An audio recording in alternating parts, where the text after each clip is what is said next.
Bienvenidos a mi podcast. Aquí hablamos sin cuentos, de negocios, de visión, de crecimiento y hasta de fracasos. Todo lo que nadie te dice cuando estás en el proceso de crecimiento en un ámbito de real estate. Yo soy Alejandro López, empresario, inversionista y obsesionado con una idea: que todos podemos cambiar nuestra vida si aprendemos a pensar diferente, tomar decisiones inteligentes, rodearte de la gente correcta y ser agradecido. Aquí vas a encontrar claridad, herramientas, historias, perspectivas que te ayuden a avanzar en tu negocio, en tu inversión y en tu mentalidad. Si quieres crecer, cuestionarte y elevar tu juego, estás en el lugar correcto. Respira profundo, porque aquí empieza tu siguiente nivel.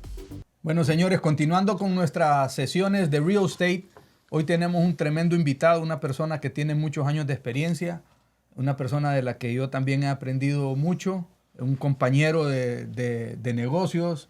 Nos llamamos con frecuencia, nos contamos, lloramos juntos, celebramos juntos, hacemos. Así que con ustedes el señor Antonio Lobo. Antonio, cuéntanos un poquito de ti y bienvenidos a esta edición. Gracias, Alejandro. Muy contento de estar por aquí, muy feliz. Y más cuando estamos hablando de real estate, porque eso es el día a día de nosotros, cuando decimos que celebramos, porque celebramos cuando todo sale bien, pero también lloramos porque a veces las cosas no salen tan bien. Pero bueno, Antonio Lobo, una persona que llegó de inmigrante aquí a Estados Unidos en 1996, llegó con $50 en el bolsillo y llegó y aterrizó en la Miami International Airport con muchos sueños, con muchas ganas de salir adelante. 10 años le puse en restaurantes, abriendo, cerrando, como empleado. Muchas ganas tuve de poner un restaurante, pero cuando salió el real estate, o cuando aprendí real estate, o cuando logré ver que real estate era una vía más fácil que un restaurante, entonces ahí me enfoqué en esto. ¿Y eso fue hace cuánto, Antonio? Eso fue, la experiencia que tuve fue que en el 2000, más o menos, un amigo me pidió algo que todo el mundo le dice aquí: no prestes el crédito. Él me pidió el crédito, que él se lo prestara para comprar su casa para él vivir. Yo le dije, wow, pero ¿cómo voy a hacer eso? Tal. Al final lo hicimos. 13 meses luego que se compró, él la vendió y salió una cantidad de dinero que yo no tuve que hacer nada. Yo dije, yo tengo que aprender esto. Y bueno, y por ahí me empecé a educar un poco. Qué bueno. Cuéntame un poco, o sea, que ya lleva 26 años en el negocio de real estate. Sí, 26 años más o menos, 2004, 2003 por ahí, después que se vendió la casa y todo eso, dije, bueno, que mi gana era aprender a hacer fix and flip. Pero en aquel momento no conseguí nadie, o un grupo, o una persona que mira, vamos a decirte cómo se hacen los fix and flip. Entonces lo que me mandaron fue a sacar la licencia. Entonces cuando saqué la licencia de real estate, muy contento, muy emocionado. Mis padres son profesores universitarios en mi país. Y una de las cosas que más sé es estudiar. Entonces yo digo, bueno, yo estudio y aprendo lo que sea. Y bueno, saqué la licencia, pero cuando empecé a ver el trabajo del realtor, no es que sea malo, sino no era mi misión. Terminé enfocado en eso, aprendí con el broker a buscarle propiedades a las personas y a vendérsela.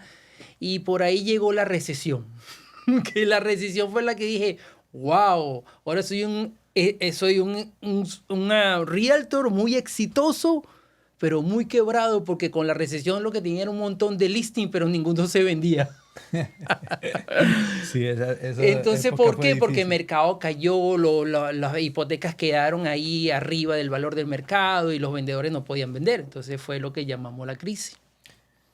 Casualmente por estos tiempos se escucha mucho que la gente, mucha gente dice, estamos cerca de una crisis similar al 2008. Tú viviste esa crisis. Sí. ¿Qué de cierto hay en que estamos cerca de una crisis como la del 2008? Bueno, ¿cómo lo ves tú? Aquella vez me decían lo mismo y decía, pero ¿cómo es posible que las hipotecas la gente va a estar debiendo más que el valor del mercado? Y hablaban de la burbuja, que se explotaba la burbuja. Y de verdad todo aquello pasó. Claro, aquello pasó fue por aquellos préstamos que hacían, que le decían a la persona, el préstamo ese, no te vemos no te debemos los ingresos, no te debemos el trabajo, solamente el crédito. Entonces, claro, una persona con 800 le daban una casa de 2 millones, pero no, ¿cómo iba a pagar eso? Sí. Entonces, si hicieron mucho ese tipo de préstamo, lo hicieron a propósito, porque así fue, y terminamos en el 2008. Actualmente no es un mercado similar, claro que no, pero lo que veo es que hay bastantes personas atrasaron los pagos de la hipoteca. Ahora, hay muchos compradores también comprando. Tenemos los grams, que estamos aquí educando a las personas que compren su casa por primera vez. Es muy importante eso, comenzar con la primera. Y en realidad, crisis, no sé qué va a pasar, Alejandro, pero lo único que veo que hay personas en pre-foreclosure, o dueños de casa en pre-foreclosure, pero no sé si la cantidad de buyers se coman el inventario ese en pre-foreclosure. De verdad no lo sé, pero lo más importante es que sea cualquier tipo de mercado, cualquier tipo de mercado es bueno. Y eso es lo más importante. Y hay que educarse para que pase un mercado, pase el otro, podamos tener una opción buena de trabajar los bienes y raíces. Mira, yo te voy a decir una cosa. Yo tengo igual desde el 96, 98 de estar en este negocio. Viví la época del 2008. Tuve mucha suerte, muchas bendiciones porque logré anticiparme al mercado. Y la manera en que me logré anticipar al mercado fue viendo números. Y yo lo que veo hoy son los números. Correcto. El inventario de aquel entonces, del 2006, 2007, pegaban casi los 4 millones, casi todos los meses. Ahorita no estamos ni en el 1,5 millones de mercado. Nada de eso. De inventario. Correcto. La gente que más debe sus casas ahora es gente con crédito de 680 para arriba. Creo que es el 70%. O sea, es gente que gana bien y que tiene buen crédito. En aquel entonces, esa deuda del subprime lending estaba casi en un 70%. O sea, Totalmente. era gente de alto riesgo. Ahorita la gente de alto riesgo no existe en los mortgages. Entonces, esa gente no va a dejar que se pierda su casa. Aparte, que hay mucho equity también. Hay demasiado equity. Entonces, la gente prefiere dejar de ganar un poco que realmente perder su casa en foreclosure. Correcto. Los foreclosures ahorita andan en 250,000 al año con año. En aquellos entonces estábamos en 1,5 millones de foreclosure. Era mucho. Entonces, sí. estás hablando de un 15% de esos niveles. Entonces, para decir que va a pasar una crisis, no que no puede pasar, porque ya hemos visto de todo, ¿no? Vivimos el COVID, pero si los números te dan una indicación, no es de crisis. De hecho, a pesar de que el mercado está slowing down, año con año el mercado ha mejorado. Menos del 1%, pero ha mejorado un poco. Sí. El inventario no se incrementó este último mes. Correcto. Y las ventas siguen al mismo par del año pasado. Entonces, yo me fijo en los números, y los números me indican que el mercado pueda estar slowing down, pueda estar paralizado un poco, si le quieres decir. Yo digo, Alejandro, que el mercado, para mí este es un mercado normal, porque el mercado normal en el sentido donde el vendedor debe de ayudar al comprador, el comprador viene calificado con el banco como debe ser. Como debe de ser.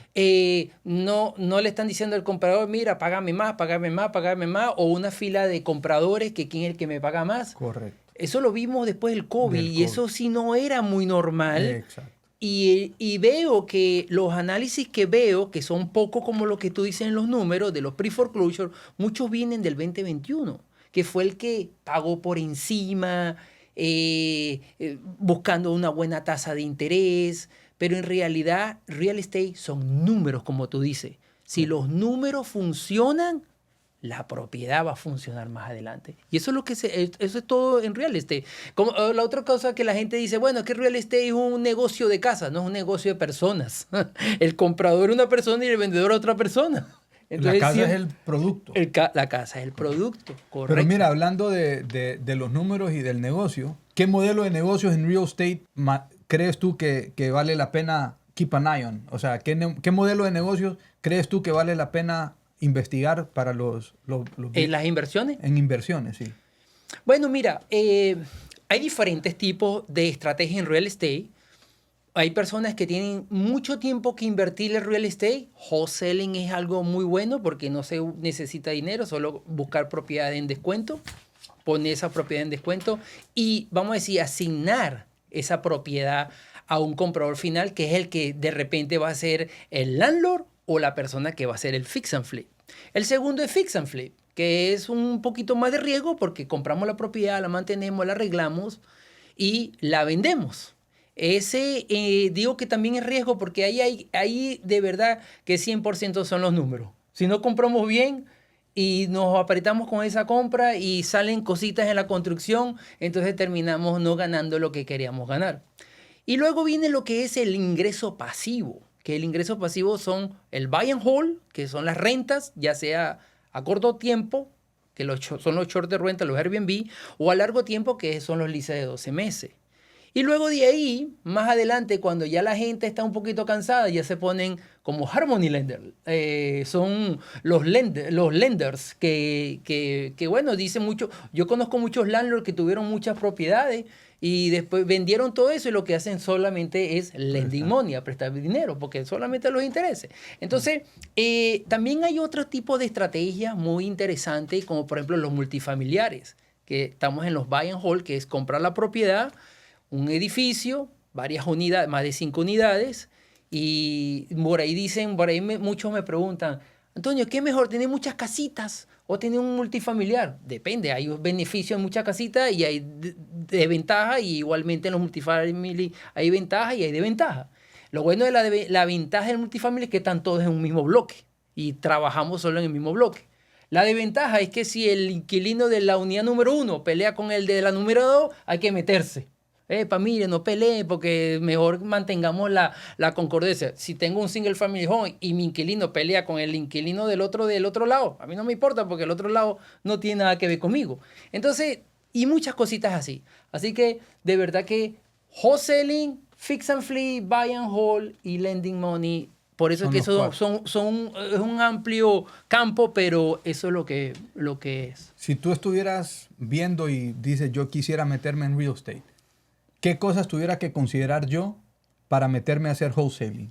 ¿Qué estrategias debería o qué personalidad también tengo que tener yo para decir wholesaling es lo que me conviene? Usted tiene que ser una persona que le guste hablar con personas, porque hay que hablar con el vendedor, solucionarle los problemas al vendedor que esté en ciertas situaciones y que lo vean a usted como la persona que lo va a sacar del problema. Entonces, wholesaling también lo otro es que tiene que hacer mucho marketing, porque el marketing es el que te va a dar el contacto con el vendedor. Entonces, hay que enfocarse en eso. Y una buena personalidad para ser wholesaler es saber que usted va a buscar un vendedor, poner esa propiedad bajo contrato, pero no es que va a ganarse un montón, porque tiene que pensar que tiene que dejar un margen para el que sigue luego, que puede ser el landlord o el fix and flip. Correcto. Investor. Otra cosa que yo le digo a muchos wholesalers que se me han acercado, que están empezando en el negocio, que una vez tienen el contacto con el vendedor, la meta no es poner la propiedad bajo contrato. La meta es poner la propiedad bajo contrato con números que hagan sentido. Correcto. El problema, hay mucha gente que quiere hacer wholesaling, por decirle sí al vendedor, le dicen que sí a todo. Y terminan poniendo una propiedad bajo contrato que no la van a poder vender a un long time. Y quedan mal con el vendedor. Entonces, correcto, pierdes tu tiempo, pierdes tu reputación. Entonces, es importante lo que dice Antonio, tener las características para saber cómo hablarle a la gente, ganarte la confianza, pero que al mismo tiempo el negocio haga sentido para el siguiente comprador. Y que en el proceso tú te vas a ganar un porcentaje. Correcto. Ok. Y hablaste del fix and flip. Fix and flip. ¿Qué experiencia tienes tú personalmente con el fix and flip? Me encanta ver eso, el producto final. El producto final es cuando ya tú terminaste la propiedad y empiezan los showing, la gente a mirar y ver que viene el esposo con la esposa y la esposa le dice, mi amor, esta es la cocina que yo siempre he querido. Y tú uno se siente como que, ok, hice el lugar de lo que era. Por supuesto, es una de las estrategias más riesgosas en real estate. ¿Por qué? Porque hay que analizar mucho número al principio. La compra tiene que ser el número perfecto. Luego viene la construcción, que ahí en la construcción o en la remodelación tiene que tener el equipo. Porque a veces también los contratistas no es tan fácil trabajar con ellos y tienen que tener responsabilidad en el trabajo. Y luego después viene el mundo del vender la propiedad, que busca buenos agentes de bienes y raíces que se muevan duro con eso. En el fix and flip, Antonio, ¿qué porcentaje buscas para cuando inviertes en una propiedad? Háblame con números. Vamos a hablar un número de, vamos a decir, si la propiedad me costó $100,000, ¿ok? Con todo junto, yo busco un 20-30%. De ganancia, una vez pagues la propiedad, el costo inicial de la propiedad, pagas la reparación, pagas el holding cost, que el holding cost involucra los impuestos del tiempo que la tuviste, involucra electricidad, utility, todo el mantenimiento de la propiedad y los intereses del dinero que prestado. Que tengas prestado. Y después a eso, todo eso, le sumas todo eso y a eso le pones un 20% de utilidad. Y también hablé del número de 100,000, pero más que todo es porque uno en un fix and flip se toma desde el principio hasta el final, averaje, no es que siempre es igual, pero te puedes tomar entre 4 a 6 meses, desde el principio hasta el final de la venta, no al final de la construcción, de la venta. Entonces, si uno saca 6 meses, ¿cuánto me quiero ganar yo en 6 meses? Hacer todo este trabajo, coordinar a toda esta gente, llegar hasta el final. 20,000, 30,000, para mí está bien. Por supuesto, han habido unos de 99,000, ha habido unos de 86. Claro, pero yo diría, o sea, poner todo esto en junto sería eso. Y hoy por hoy, ¿el negocio de fix and flip es rentable? Siempre, pero el descuento es lo más importante. Es rentable, claro que sí. Lo único es que es el descuento. Porque, ¿qué ocurre? Lo he visto mucho que todo el mundo quiere hacer fix and flip, pero compraste no al precio que tenías que ser. Te salió la construcción más cara, duraste más el tiempo de venderla y cuando viniste a ver te hiciste $5,000 en 6 meses. Hay muchos que dicen, learning experience, aprendimos el proceso. Está bien, en la primera está bien, pero tratemos de no llegar a ese riesgo o sale mucho perdiendo. Yo te digo, hoy por hoy, yo veo el mercado con el poco inventario que hay, el fix and flip, no es que no existe, pero está muy difícil encontrar los buenos deals. Hay descuento. Si no hay descuento, entonces piensa en otra cosa. Sí, entonces... ese es el punto. ¿Qué recomendaciones le diera a alguien que quiera hacer un fix and flip? Dame 3 recomendaciones para una persona que está viendo, tiene $100,000 para invertir y quiere hacer fix and flip. Primero, buscarse el equipo, tener más o menos el equipo de la construcción y las personas que lo van a ayudar. Segundo, enfocarse en una área. Y si la propiedad no llegó en el área que usted estudia o que usted trabaja, entonces, bueno, mirar mucho esos números. Y los comparables son lo más importante porque los comparables con los días del mercado, la propiedad al final en el retail market, en el precio al detal, es ver cuánto tiempo van a durar y cuánto se están vendiendo. Este mercado actualmente, tú puedes ver propiedades que se vendieron en 7 días, como hay otras propiedades que duraron 100 días en el mismo vecindario. Entonces tú dices, wow, y no es fácil ver eso, pero ¿por qué la de 5 días duró 5 días y por qué la de 100 duró 100 días? Simplemente son las condiciones de la propiedad. Como les digo, cuando las condiciones están lindas, y a nosotros los inversionistas, de verdad que le ganamos, pobrecitos, a los dueños de casa, porque nuestros productos están brand new. Nadie ha usado la cocina, nadie ha usado los toilets, nadie ha usado nada. Son nuevos todos. Entonces, ¿qué pasa? Que eso es algo que nosotros competimos muy bien contra el dueño de casa. Pero si usted va a pensar que un fix and flip, usted va a entrar y solamente va a hacer una pinturita y una cosita y la va a vender más alta que el dueño de la casa que le metió un montón de cosas, eso es lo que yo digo. Comparar es lo más importante. Comparar cada producto por lo que usted va a hacer. Si usted ve que todos los homeowners tienen las casas muy lindas, bueno, prepárese porque tiene que tenerlas lindas porque a usted no se la van a comprar. Muy cierto. Yo hice mucho fix and flip después del 2010. Ahí era... No, eso era ahí sí, belleza. Porque era cuando el mercado ya pisó en el piso y iba para arriba ya, comenzó para arriba. Me acuerdo en el 2010, cuando empecé a comprar propiedades, no había nadie que me dijera que yo estaba haciendo lo correcto. Me decían, estás loco comprando real estate. ¿Cómo te vas a poner a comprar real estate ahora? No acabas de ver que hubo una crisis, estamos en una crisis. Y fue lo mejor. Y yo miraba los números. Yo decía, no puede ser que una propiedad... Yo compré una casa en Miami por $29,500. Sí. Le metí $22,500. La casa la vendí en $107. Claro. ¿Y ahora cuánto vale? $107,000. No, me arrepiento de haberla vendido, obviamente. Ahí donde estamos, porque el punto de todo esto es que en aquel momento Yo de verdad no lo veía así, porque yo estaba como que ahí, no tenía mucho capital, y yo lo que hice fue flipear mucho de esas propiedades. Correcto. Las conseguía muy baratas y las flipeaba por 10.000, 20.000, 30.000, que yo decía, ¿por qué yo no me quedé con todo eso? Pero lo mismo que te pasó, que luego de ahí viene el punto ese de que, ¿por qué no nos quedamos manteniendo? Sí. El retiro en real estate es el buy and hold. El buy and hold. Y hablando del buy and hold, explícame exactamente qué es el buy and hold para que nuestros... El buy and hold tiene dos formas de hacerlo. El largo tiempo, que son los leases de 12 meses, que yo recomiendo a muchas personas comenzar con ese porque es básicamente tener la propiedad, buscar el precio adecuado dentro del valor de mercado, que las rentas no tienen appraisal. Eso es lo que me encanta. Que si todas están rentándose en 3.000 y usted está rentando en 3.300 porque usted tiene algo diferente que los demás, no hay nadie que le va a decir que no. No estamos regulados por eso. El inquilino paga 3.300 y nos fuimos. Y entonces eso es un punto muy, muy importante allí. Y digo que es muy bueno es porque simplemente es lidiar con el inquilino. Mucha gente por ahí dice, ay, que los inquilinos. Bueno, hay personas como personas, son buenas como son malas, hay que calificarlos muy bien, pero el buy and hold, cuando usted lo mira con flujo de caja, con beneficios taxables, con reducción de principal y con depreciación, que son los 4 beneficios del buy and hold, de verdad que yo digo que eso es lo mejor. Es más, que mucha gente, y muchos de nosotros comenzamos flipeando propiedad porque tenemos que crecer el capital para después terminar en el buy and hold, que ese típicamente es la teoría, pero no necesariamente tiene que ser así. Usted puede llegar directamente con el buy and hold, directamente, y empezar a crear esos 500, 1.000, 1.500, $2.000 mensual flujo de dinero, y ahí es donde yo me enfoco.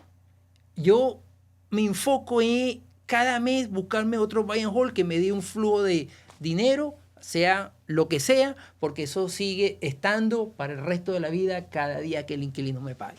Y la apreciación de la propiedad. Y la apreciación de la propiedad, la depreciación que nos ayudan los impuestos, la reducción de principal, porque siempre tenemos un mortgage por ahí. ¿Y quién paga el mortgage? El inquilino. Entonces vamos creando equity cada mes, de a poquito a poquito. Claro. Entonces es muy interesante el buy and hold. La misma pregunta. Alguien que quiera hacer buy and hold, ¿qué le recomendarías? ¿Qué características tiene que tener esa persona? ¿Y qué 3 cosas tuviera que hacer para ser exitoso en el buy and hold? Muy importante es tener customer services. ¿Por qué? Porque mucha gente dice, que el inquilino me llamó, que me está fastidiando mucho. La renta o el inquilino paga una renta y eso es un servicio que nosotros los landlords estamos dando. Por supuesto hay ciertos límites, ¿ok?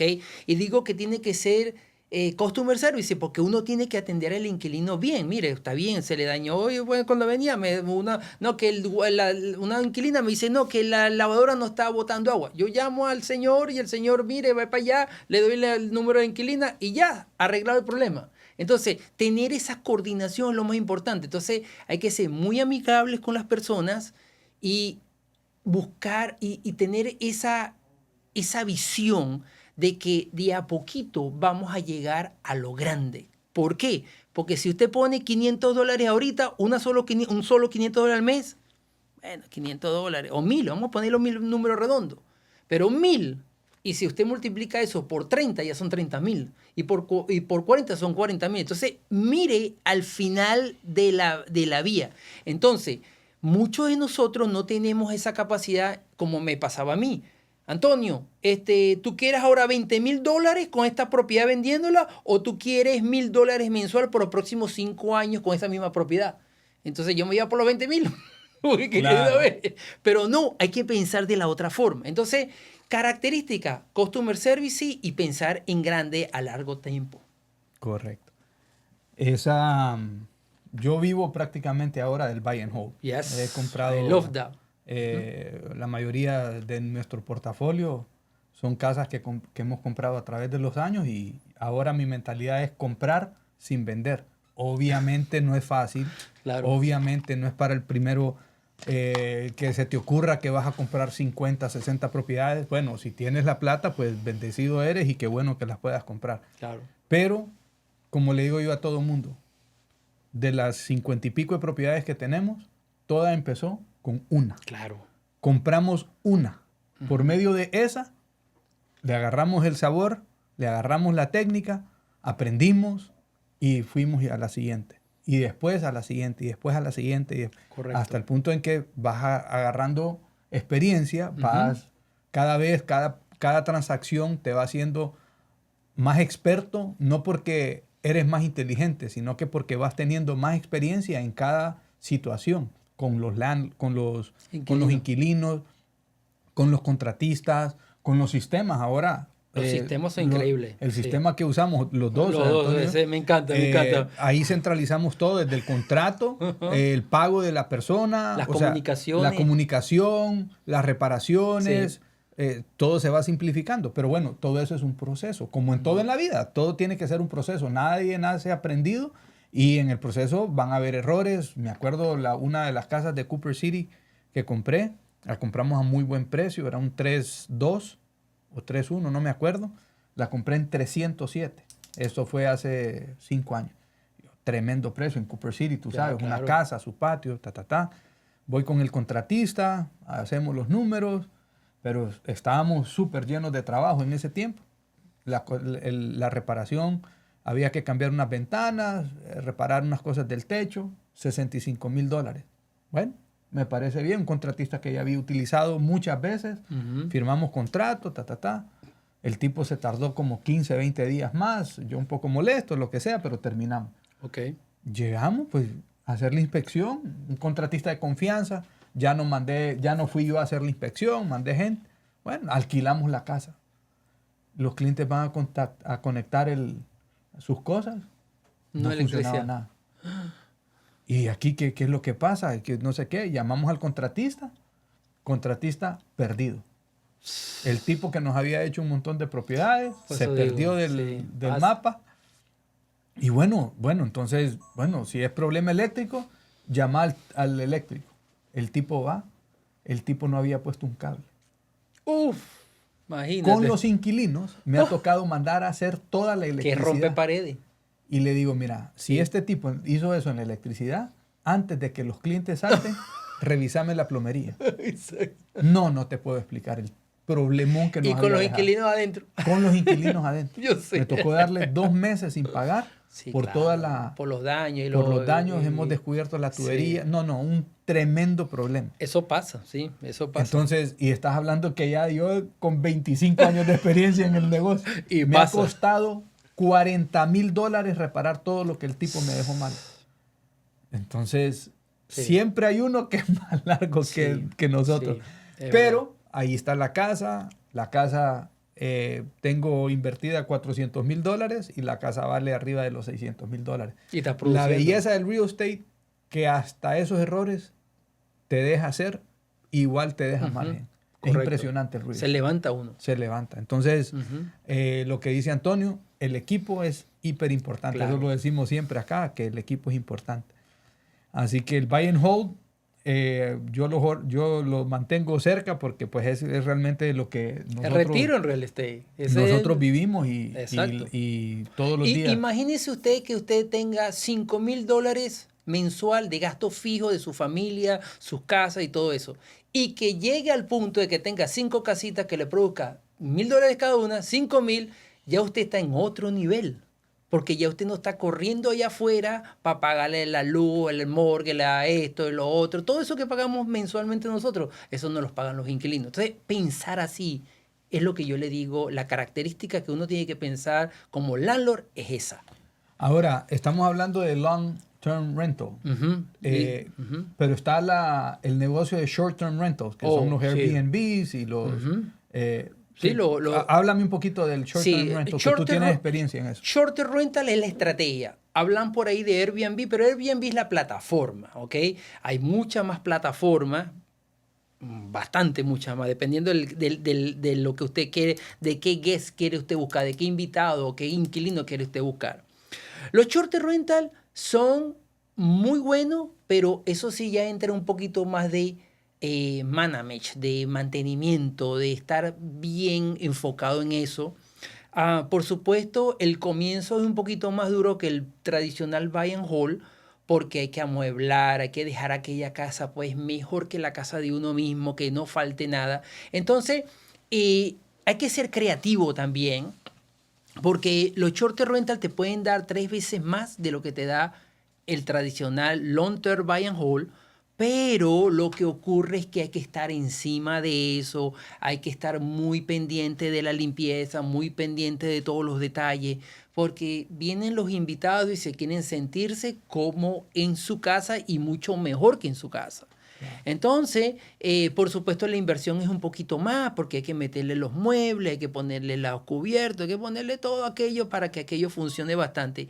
Y siempre hay que dar un paso un poquito más, ya que el punto es que tenemos que dar atractivos. Si vamos a hacer una casita con 4 mueblecitos para que la gente nos los rente, no va a pasar. Tenemos que ser mejor que los que están alrededor.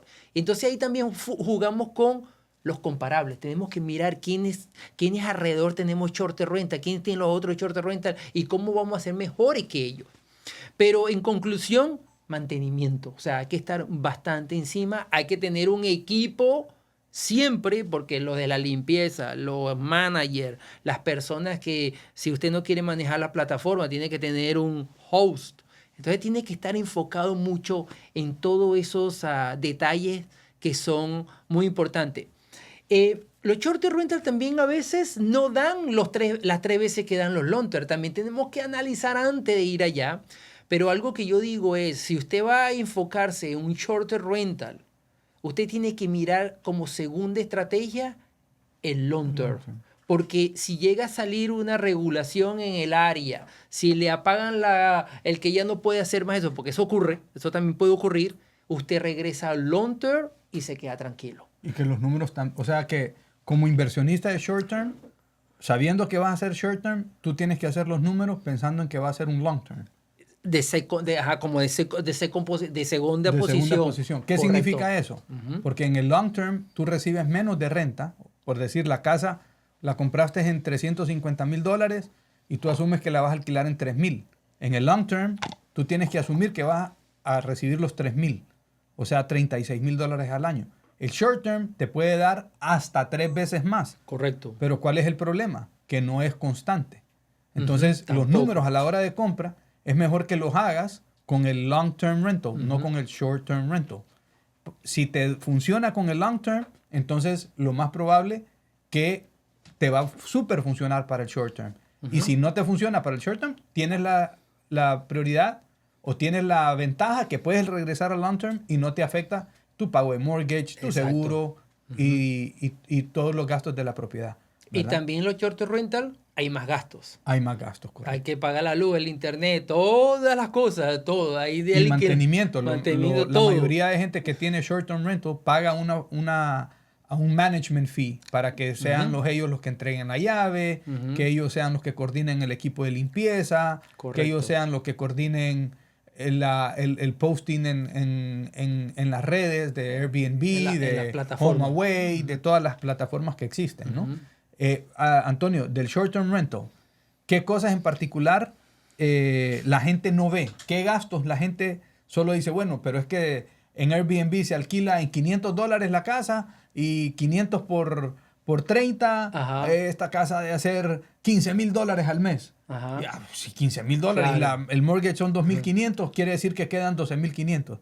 Pero la gente no ve algunos gastos. Por ejemplo, ¿cuáles son esos gastos? Lo que tú dijiste, algo muy importante, no siempre en el mes se rentan todas las noches.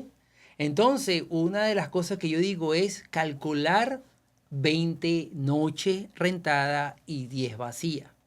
Entonces, de ahí también a eso hay que colocar todos los servicios. Todos los servicios, digo yo, agua, luz, internet, sistemas de seguridad, porque tiene que tener cámaras afuera y sensores adentro si hay fiesta, todo ese tipo de cosas. Así que el gasto es un poco más alto. Lo otro también que es muy importante es que si uno va a hacer un short term rental, yo tengo lejos, pero de verdad yo les digo, téngala cerca. Su primera inversión, mejor hágala cerquita de donde está usted para que usted mire y vaya viendo, porque si usted delega eso muy lejos para la primera, no va a ser una experiencia muy buena. Entonces, los short term rental de nuevo son mucho mantenimiento, me encanta porque eso es como lo que dije con los fix and flip, el ver la experiencia de la esposa diciendo, esta es la cocina de mi sueño. Los short rental es algo también muy gratificante cuando se va el guest, dice, wow, qué buenas vacaciones pasé, esa casa tenía de todo, no nos faltó nada, de verdad que volveremos. Eso es algo muy importante. Y háblame un poco de las regulaciones de los Airbnbs, que ahora en las ciudades hay algunas regulaciones de las ciudades y de las HOAs. Eso, o de las Homeowners Associations. Bueno, ¿okay? Es que entonces, explícale a la gente que el short-term rental... Es muy importante que antes que usted vaya a montarse en esos patines de los short-term rental, primero que averigua todo eso.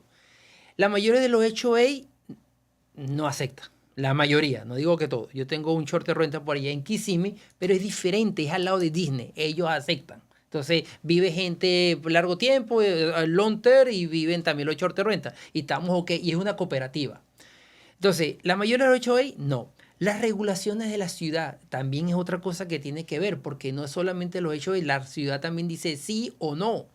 Y también las ciudades determinan licencias que ellos quieren que los operadores tengan. Como por ejemplo, hay ciudades que te piden 3 licencias. Hay ciudades que te dicen...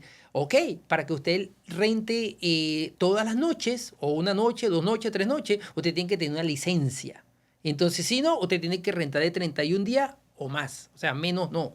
Entonces, todo ese tipo de cosas es muy importante investigarlo. Ahorita lo bueno que hay, no como antes cuando comenzamos, era que teníamos que ir a las páginas, los websites, investigar, ir a las ciudades, preguntar.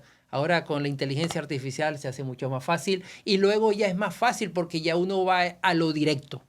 Entonces se hace un poco más fácil. Pero primero que todo, regulaciones es muy importante porque una vez que usted arme todo y tenga todo eso para funcionar y le digan, ya usted no va más para el baile, quédese afuera en la fiesta, ya perdió. Entonces es importante saber eso. La intención de nosotros aquí es explicarles los procesos porque probablemente ustedes también, como nosotros, tienen la intención de invertir en real estate y que la idea es que su inversión sea exitosa desde el principio. Y por eso pues les traigo a gente como Antonio, que aparte de la experiencia que tiene de short-term rentals, es un realtor. O sea que si ustedes, digamos, quieren comprar una casa para short-term rental, entonces Antonio les puede ayudar. Si les interesa, manden un mensajito y yo les paso el contacto de Antonio para poder hacer ese tipo de negocios. Pero lo importante es el equipo. ¿Qué es nuestro propósito? Que ustedes armen su equipo. ¿Con quién? Con gente como Antonio, como nosotros, que les podemos servir de advisors. Y para que todos esos números ustedes los puedan analizar sin meter todavía $1 en la propiedad. Porque imagínense comprar una propiedad que les dijeron que en short-term rental pueden recoger $15,000. Ustedes la compran y el día después de la compra van a la ciudad y la ciudad les diga, no, señor, usted compró en Weston. En Weston no se permite hacer short-term rental. No, pero que yo hice mis números con short-term rental. Bueno, pero hiciste los números, pero la ciudad no permite hacer short-term rental. O las asociaciones. O la asociación. La asociación es lo que entonces más te hay. va a tocar quedarte con una propiedad, con una inversión, y a tu inversión, que era un sueño, se convierte en una pesadilla. Entonces, la idea es evitar eso y que tienes la certeza de saber que trabajar como gente con Antonio, como me imagino que habrán muchos profesionales también que tienen acceso a la misma información y también tienen mucha experiencia. Pero bueno, esa es nuestra labor acá, ¿verdad? Antonio, ¿y a ti qué te da menos dolores de cabeza, los short terms o los long terms? No he crecido mucho en los short rental porque quiero mantener eso en control, porque si abrir más y más y más se puede. Pero simplemente tengo 4 short rental pero han salido unos invitados que, Dios mío, pero es uno de, no sé, de 40, de 50, tampoco es que todos son, pero lo dejan uno impactado, que uno dice, pero es para aprender. Porque, amigo, si esta señora, en estos días me salió una señora que al manager le apagó la luz del lugar y trajo una pistola antirroja y la alumbraba hacia al driveway. Decía, mira lo que está ahí adentro, ahí hay puras bacterias, mis hijos se pueden enfermar. Y yo dije, ok, ya la señora está en eso. Le dije, señora, mañana tiene que hacer check-out. Se quedó 9 noches en la casa y te iba a quedar 45. Yo dije, si dejo a los 45, imagínate cómo va a ser la pesadilla esta. Y ya a los 9, 10 días esos que estuvo ahí, ya el manager ya había ido 7 veces. Entonces, pero es una de muchas, esa es la única. Entonces, ¿qué pasa? Pero ahí es donde uno aprende. Ok, ya sé que la señora me dio ciertas cosas. Entonces yo dije, ok, vamos a aprenderle a la señora. Por supuesto la boté y no sé qué, y no pagó las 9 noches, porque bueno, como la boté. Pero me gusta más el long term, es mucho más fácil, más para las personas para comenzar. Especialmente si haces bien tus números. Sí, por supuesto. No corres el riesgo. Sí, porque es más fácil el manejo. Por supuesto, también quiero decirle esto. Los short rental, si usted viene del mundo, yo estudié hotelería y turismo en mi país. Y lo estudié fue simplemente por salir de mi país. Y entonces cuando entré al mundo de los short rental, y dije, wow, esto fue algo de lo que me parece que yo aprendí por allá en la escuela. Y entonces eso es servicio y nos encanta mucho a nosotros los operadores a que nunca falte nada. Entonces, el siempre mantener un short rental impecable y siempre está añadiendo, todos los años yo le estoy añadiendo cosas o cambio los retratos de las paredes o pongo otro parquecito atrás para los niños y me encanta eso. Todos mis short rental son a familias. De verdad, no he tenido la experiencia de lugares de fiesta y eso. No, gracias a Dios, porque estoy por ahí en lugares de familia. Yeah. Pero... y de verdad les digo algo, siempre tenemos que tener en real estate 2 o 3 estrategias de salida. Vamos a decir, comenzamos con los short rental. Wow, pasó algo, no pudimos, vamos para el long term. Oh, el long term pasó algo y Bueno, podemos hacer un lease option. ¿Qué significa? Vamos a poner al inquilino que nos compre la casa dentro de 12 meses. O de repente un seller finance. Vamos a poner al inquilino a que sea el comprador el dueño y nosotros seamos el lender.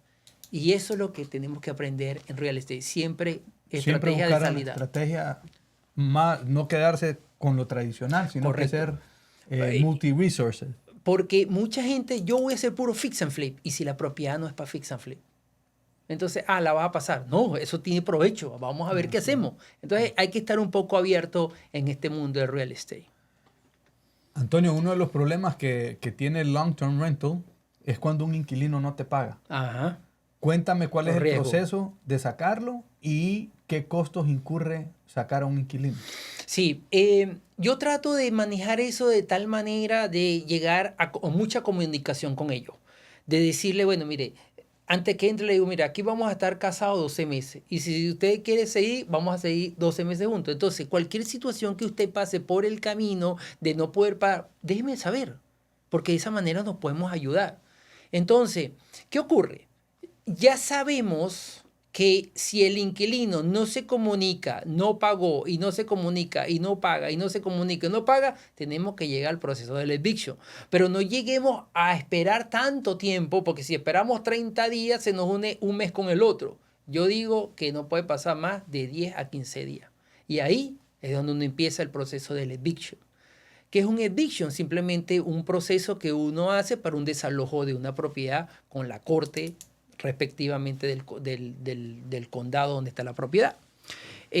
Costos, bueno, eso haría diferentes lugares, el filing fee vale algo, en ciertos lugares cambia, hay que tener un procesador que llegue rápido a los sumos, que es la demanda, y luego ir haciendo el proceso con la corte. También eso es otra cosa. Real estate no es todo bonito, siempre hay cosas, ¿verdad? El que renta, le puede ser que no le pague el inquilino, hay que sacarlo. En los short rental, lo que me pasó a mí, esa persona que viene con pistola y con cosas y a fastidiar, eso también puede pasar. Los lenders, bueno, yo presto dinero, no me pagaron, también tengo que ir a reposeer la propiedad. Entonces, siempre hay una situación. Lo más importante es que esos riesgos uno los ponga bien pequeñitos. Y para eso es haciendo las cosas bien al principio. Por eso, si usted se lanza a comprar cosas porque alguien le dice, eso es buenísimo, pero esa persona que dice buenísimo no tiene ninguna de eso, no tiene experiencia, no sé si le va a ir muy bien. Entonces, busque eso. Y de verdad, y lo otro bien importante, educación, aprender. estudiar, leer, aprender, o sea, siempre estar en un estudio, porque eso es lo que nos ayuda a avanzar mucho más. Sí. Pero sí, eso puede pasar. El inquilino no paga. En estos días, pero también tenemos protección. ¿Para qué es el security deposit? Para eso. Entonces tenemos un depósito de seguridad que lo mantenemos nosotros para ese tipo de cosas. Entonces ya sabemos que de ahí vamos a sacar los gastos o los costos. Por supuesto, por eso es que la idea no es llegar a una pelea, porque entre uno más pelee, más le pueden destruir la casa y se la dejan uno destruida. Entonces, a veces mucho le digo yo a los inquilinos, mire, ¿sabe qué? Mejor porque no se va. Le doy 5 o 6 días, váyase y le devuelvo el depósito y váyase y le doy buenas referencias si usted necesita, y porque no quedó mal, simplemente fue honesto conmigo. Debe tratar de comunicarnos con ellos. Es bien importante. Esa es duda particular mía. O sea, ¿qué exactamente tienes que saber que no habla la gente públicamente? Ok, si lo que querés comprar es una propiedad en foreclosure, están yendo a foreclosure porque el banco es el que está pidiendo que se colecte la deuda de lo que se debe de la propiedad. Entonces el banco mete una demanda judicial y entonces lo que dictamina la corte es decir, bueno, pues que se venda la casa, ¿ok? Y con la venta de la casa, que el banco recupere su deuda. Correcto. Entonces esa casa va a una subasta, ¿ok? En la corte. En la corte para cumplir con la deuda, ¿ok? Pero no significa que el banco, que tú la puedes comprar por $5 y la deuda es de $100,000. La idea que busque el banco es que el que la compre pague esa deuda. Entonces tú compras la casa asumiendo que lo que vas a pagar esté siendo pagado lo que se le debe al banco. Si ese número no llega a cumplirse, el banco no permite que tú la compres. Entonces tú puedes llegar a la subasta y decir, asumamos una casa que vale $100,000 y al banco se le deben $95,000. Tú llegas a la subasta y dices $5,000, el banco va a decir, no, yo asumo 5,001. El banco siempre va a subir un poco hasta que se llegue al valor de la deuda. Una vez llega al valor de la deuda, entonces el banco puede decir, de ahora en adelante, que se la quede el que quiera. Entonces tienes que llegar al valor que se le debe al banco. Si no llega a ese valor, el banco se queda con la propiedad, ya ahí pasa a ser una propiedad reposeída por el banco. Ya deja de ser foreclosure y se llama REO. REO. Real Estate Owned. Real Estate Owned. Y después el banco puede volver a sacar la propiedad a la venta ya como una venta normal, con un realtor, con un listing agent. ¿Y cómo es que hace el wholesaler para hacer, o sea, para agarrar la propiedad en foreclosure y o sea, sin sacar dinero? No, pero ahí es la parte que no. Ellos nunca van a comprar en la corte. No compran el wholesaler, la manera en que los wholesalers buscan propiedades es gente que está entrando en un problema de pre-foreclosure o gente comenzando, que no pueden vender sus propiedades porque no califican para hacer una venta normal. ¿Por qué? Porque se les cayó el techo y entonces cuando venga el inspector le va a decir, ese techo hay que arreglarlo, esas ventanas hay que cambiarlas, esa cocina está podrida. Si quiere vender su casa hay que meter $50,000. Entonces cuando compras en pre-foreclosure lo que tú estás comprando es la deuda. Tú le dices, yo te termino de pagar la deuda y te doy un... Hay varios escenarios. Hay varias maneras. Ajá, por ejemplo, si el vendedor debe 5 meses atrasado, todavía no está muy enterrado, y puede ser que el wholesaler coloque un precio con el vendedor y venga un end buyer que pague los 5 pagos más el assignment fee más todo eso, y ahí fue donde el hombre hizo eso. Pero ya cuando eso está bien profundo, de un año de atraso y todo eso, tiene que haber equity, porque si no hay equity no sirve tampoco. Correcto. Porque si está upside down, ya es un short sale, que eso es otra cosa. Al final son los números. ¿Qué es lo que te está diciendo Antonio? Vamos a ponerlo en números. Hay una casa que vale $500,000, ¿ok? Ese es el valor de la casa. El señor lo que realmente debe son, en su mortgage debe $250,000. Pero él está atrasado 10 meses de mortgage, o sea que está atrasado $20,000, ¿ok? Entonces llega un wholesaler o alguien grande que le dice, mira, yo te voy a dar por la casa $300,000, ¿ok? Yo te voy a comprar la casa en $300,000. Ese va a ser el contrato una vez yo la venda. Pero yo te voy a poner al día. Él pone los $20,000 que se le debe al banco. una vez ya lo tiene bajo assignment, hacen un hard money lending al dueño de la casa por $20,000. El dinero se lo dan como un préstamo para que él se ponga al día, para que el wholesaler tenga tiempo para poder flip la casa. Entonces, él ahora la tiene bajo contrato en $300,000, pero la casa vale $500, ¿ya? Claro, hay equity. Entonces, hay equity. ¿Por qué le conviene al wholesaler? Porque va a recuperar sus $20,000 y la casa la va a vender a un comprador buy and hold como yo, que se la voy a comprar en $440. Entonces, él paga los $20,000 que le va a ganar porque es un loan de hard money, le va a pagar los 300 al dueño de la casa y le va a quedar el diferencial de lo de que el buy and hold. Y ahí el dueño de la casa se encarga de pagar el banco. Correcto. No, es que eso se paga en el día del cierre. El día del cierre. El día del cierre. La única forma que haga sentido es que tenga equity para que tú puedas ofrecer Correcto. ese surplus. El wholesaler lo primero que tiene que investigar es cuánto de equity tiene la propiedad. Claro. ¿Y cómo puedes investigar, por ejemplo, cuánto tiene equity y que no tenga liens o que no tenga... Con el banco. Eso lo puedes investigar llamándonos a nosotros, pidiéndonos el contacto de Antonio y que Antonio te ayude en el proceso. ¿Sí o no? No, bueno, los payoff. En estos días tuve un caso y el señor me dice, primero me llama, no, que yo quiero vender. Ok, listo, está bien, mira, estos son los números para que usted venda. Yo creyendo pues que era normal. Después cuando me dice a la siguiente semana, sí, ya hablé con mi esposa, vamos a vender. Listo, ok, yo voy para allá. Entonces, él me había hablado que tenía 2 hipotecas. Entonces, esas hipotecas me dijo un número ahí y después cuando le digo, bueno, mire, usted está de verdad, dígame sinceramente, ¿usted está bien con estos números o está al día con esto? No, la primera hipoteca no la debo no la pago desde septiembre. Y la segunda, no, la segunda me la dieron y ellos dicen que no tengo que hacer pago. Entonces, ¿qué hice? Le dije, bueno, señor, vaya a busque los payoffs, vaya los payoffs de cada uno y tráigalo acá, dígame cuánto es. Y ahí fue donde vine a ver la realidad del asunto. O sea, y si él te miente, te metes en un pedo. No, Bueno, pero no es que tiene que saber al eso. final no vas a hacer nada sin información oficial. Pues. Claro. Por eso es que es lo importante lo que dice Antonio, de trabajarlo en las cosas en equipo. Para todos esos procesos tienes que involucrar abogados que sean personas... Eso es a lo que me refiero. ¿Qué necesitas para tú agarrar una casa? O sea, yo no tengo ni idea. ¿Qué necesito conocer, tener dinero o qué? Primero que todo, lo primero que dice Antonio es educarte. Educarte con gente que conoce del negocio. Y ahora hay mucha gente que da cursos de cómo hacer wholesaling. Trabajar con Antonio. Antonio tiene un par de grupos de educación que eso es lo que les enseña. Entonces, una vez aprendes, bueno, ahora ya sé, de entrada, si ya está en una corte, ya es información pública. Entonces ya puedes averiguar de esa información pública. El momento que hables con el cliente, con el dueño, le puedes pedir una autorización, un power of attorney, para vos poder ser una persona que se comunique con el banco para conseguir información. Todas esas son cosas que las aprendes solo de alguien que ya ha pasado por todo eso. Porque el saber ir al vendedor y tener aquella conversación con él de que él se sienta en confianza contigo.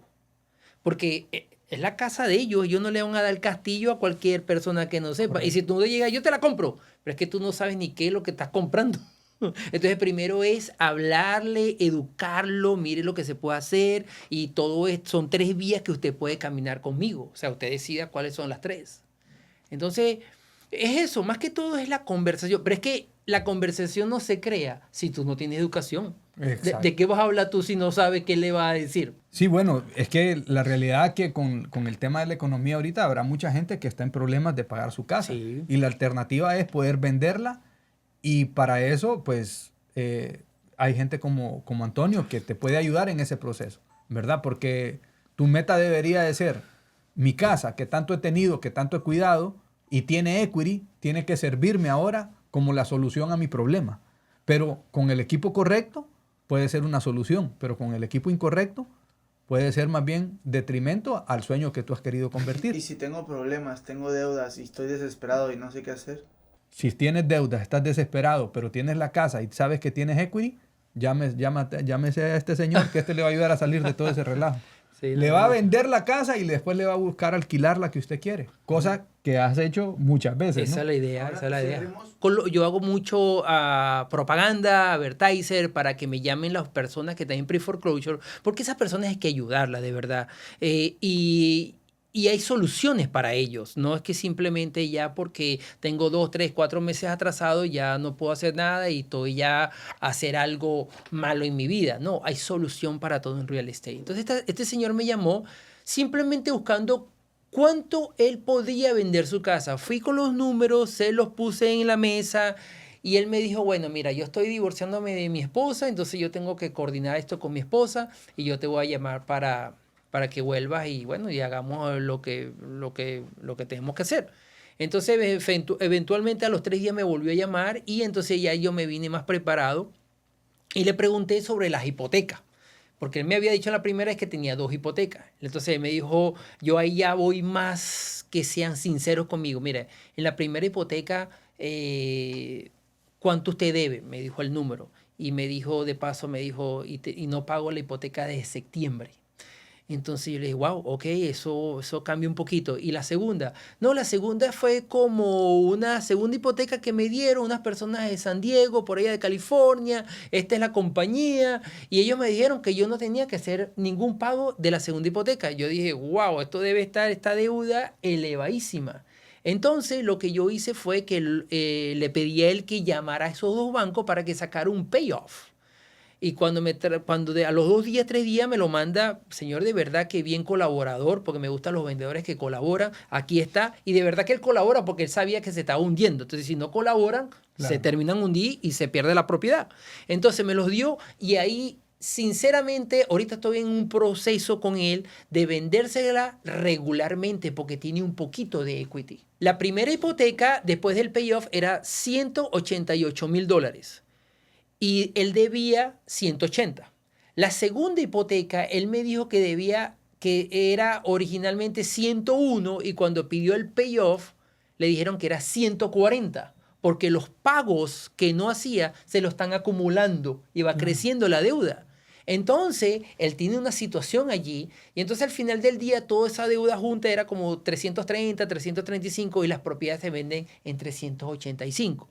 Entonces, lo que estoy haciendo actualmente es vendérsela regularmente, pero entró una oferta de una persona que se la quería comprar a su hija, pero fuimos a la asociación a preguntar porque hay un assessment, porque pusieron los techos y entonces él paga un monto, creo que es 350 y 150 del assessment, que eso es como por 20 años y un monto. Al total del momento ahora debe $12,000 del assessment. Y no permite la asociación de que el comprador siga haciendo pago, sino que se pague completo. Entonces, claro, el comprador ahora está analizando los números y estamos trabajando en eso. Pero vamos a decir, yo tengo un plan B con eso también. Yo le dije a él, si en un tal caso esto sigue creciendo, porque la deuda va creciendo diariamente, él todavía no tiene un lease pending, que el lease pending es la deuda registrada en el condado del banco, a pesar que desde septiembre no paga. Pero yo sé que en cualquier momento eso puede pasar. Y cuando eso llega, los números se van al cielo. Correcto. Entonces, si eso ya llega a pasar, los 385, los 380 que se puede vender, ya él va a estar cerca de esa deuda. Entonces ya eso se torna en un short sale. Entonces ya cuando es un short sale, entonces ya es trabajar con el banco y descontar esa deuda. Pero lo bonito de eso es que a nosotros, los inversionistas, nos gusta es que cuando hay 2 hipotecas, porque la primera hipoteca se deben 180, vamos a decir que lleguen a 200, pero la segunda puede ser 150. Pero y la segunda hipoteca, ¿cuánto recibe? Nada. Casi nada. La puede negociar en $20,000. Correcto. Entonces se crea equity y entonces ese sería el plan B. Así es. Y entonces en el plan B entro yo, porque me la va a vender a mí. Pero también el dueño tiene un beneficio. Quizás no es monetario, pero para ¿cuánto duran los short sales? No se hacen de la noche a la mañana. Puede durar un montón de tiempo. Y él se puede quedar ahí. Lo único que yo le dije a él es mantenga la asociación al día. Y es lo único que está pagando. Entonces, esos son casos. Hay muchos tipos de casos. Pero ese es uno. Pero ¿qué es lo más honesto de nosotros? Írsela a vender de una vez. Claro. Y puede ser que le salga algo, porque yo estoy ahí inflando un poquito los números con los compradores para que él salga con algo, porque se tiene que mudar a algún lugar. Claro. Y es más, yo le dije a la persona que dijo eso, mire, si usted no toma acción, bueno, el plan B es él se va a quedar aquí un año, que es lo mismo que va a recibir ahorita sin irse a vivir en otro lugar rentado. Entonces siempre hay soluciones. Entonces, ese es uno de los casos de tantos que tenemos Claro. por ahí. Sí, por eso volvemos al tema, ¿no? Saber trabajar con la gente correcta. Mucha gente podrá andar en la calle que son realtors, pero no todos los realtors están hechos de la misma manera. Trabajar con gente que ha vivido esto desde hace, imagínate, Antonio, desde el 2001, 2003, yo estoy en esto desde el 96. La experiencia, no porque somos inteligentes, al contrario, no es por inteligencia. Yo siempre me siento un poco que me hace falta más inteligencia. Aprendemos Pero diariamente. cada experiencia que van es un rayón más que le pegan a Claro. uno y ya te queda registrado en la mente. Entonces, digamos ahorita que Antonio mencionó short sale, yo hice más de 20 y pico de short sales en aquel entonces. Yo sé lo largo que es el proceso y lo Correcto. complicado, pero lo beneficioso que es el short term Al sale final, para sí. el inversionista. Entonces, todas esas cosas es importante que las analices. Y si tú estás en ese proceso de perder tu casa, o estás en pre-foreclosure, o estás con problemas de pagos, para eso estamos acá, para darte la información y contactarte con gente como Antonio, con los lenders. Mucha gente necesita un home equity line of credit. Todo eso son los resources que hemos adquirido con gente como Antonio para ponerlo al servicio de ustedes. A mí no me van a tener que pagar nada. Yo solo les voy a decir, les presento Correcto, a Antonio. ahí quería entrar, Alejandro. Mucha gente a veces no llama porque primero se sienten mal, estamos atrasados, estamos perdiendo nuestra casa, pero nuestro servicio no cuesta absolutamente nada. A nosotros no nos tienen que pagar absolutamente nada. Que yo vaya a la casa a explicarle cuáles son las opciones, eso no tienen que pagar nada de eso. Al final del día, el dinero viene al cierre. Si no hay cierre, no hay nada. Pero no lo paga usted si está en pre-foreclosure. O sea, que al final del día déjese ayudar, que es lo más importante. Así es. Así que bueno, la idea es eso, tratar de ayudarte. No te sientas sobrecargado y deja de pensar, poner tú los límites de las cosas que se pueden hacer. Ponte en manos de gente profesional que te puede ayudar. Tal vez la pesadilla que estás viviendo hoy porque estás en pre-foreclosure, porque tienes 3 meses de no pagar tu renta, de repente este video era para que te llegara a tus oídos y contactes a Antonio. Así que mándanos un mensajito, mándanos un email, mándanos un DM y yo te contacto con Antonio para que él te ayude y te lleve por varias avenidas. Tú no sabes ni qué avenidas pueden haber y te sales del problema y ya puedes dormir tranquilo y ya puedes continuar con tu vida, con tu trabajo y de repente te puedes ubicar en otra propiedad. Correcto. El mismo Antonio te puede ayudar a alquilar alguna casa. O sea, hay 1000 alternativas. Y bueno saberlo. Si usted vende una propiedad en short sale, ¿verdad? Que es lo mejor que tiene que hacer porque evita el foreclosure. Yo he visto clientes de nosotros vendiendo short sale y al año y medio ya están comprando otra propiedad. Exacto. ¿Por qué? Porque arreglar el crédito se hace en meses. Y el salir de la cuenta del mortgage que tiene 120 del día late, eso se repara el crédito y luego se prepara para coger otra hipoteca. Así es.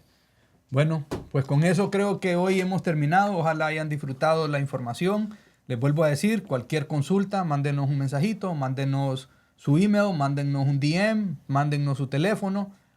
Y nosotros estamos pendientes para ayudarles y darles la información de Antonio. Así que con eso cerramos hoy y como siempre, seguimos. ¿Por qué, Sebas? Porque hasta el cielo no paramos.